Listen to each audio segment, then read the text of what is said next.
To live comfortably in Washington state, you need to make a decent income. They say the annual income needs to be $109,000 for a single person.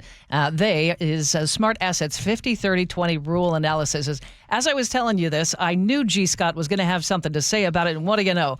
G. Scott of the G and Ursula Show is here, and I just have a strange feeling you have a few thoughts. Yeah, I do. I have a few thoughts on it. First of all, you start to hear that, and you say, okay, a single adult needs a annual pre-tax salary of $109,000. Okay, up 3%. Okay, you kind of figure that about Seattle. That didn't surprise me. But what really got me was the working families part. 2 adults, 2 kids in Seattle. Oh, okay. Well, yeah, okay. What do you need to live? $277,000? Yep, Washington is among the top 5 most expensive states now. That is up $20,000. So basically, you didn't say it to the family. Okay, I hope one of you guys are now making an extra $20,000 a year. And right now, Amanda, what we're dealing with in the Seattle area is the housing. That alone is up. It's 53%. Yeah.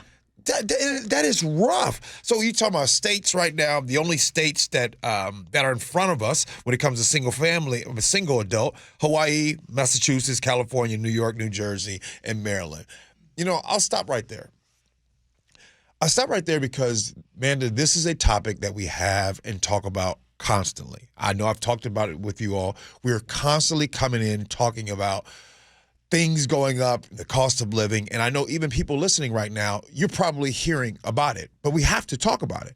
So the question is what will it take for this to slow down? Now, obviously, we have a limited housing supply in the state of Washington.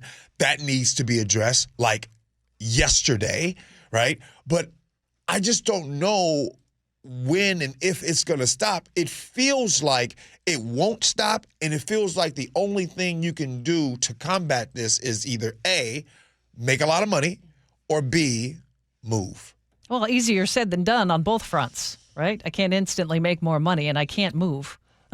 No, but speaking of moving, it reminds me of gentrification.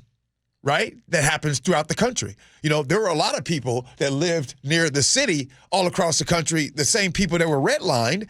They had to move because they could not afford to live in those areas. And it's almost like a common day redlining. So anyway, let me get back on the positive on that things. So one of the things that I would, and I do look at myself that I try to do is Amanda, I'm actually trying my best to cut expenses. It's hard. Right.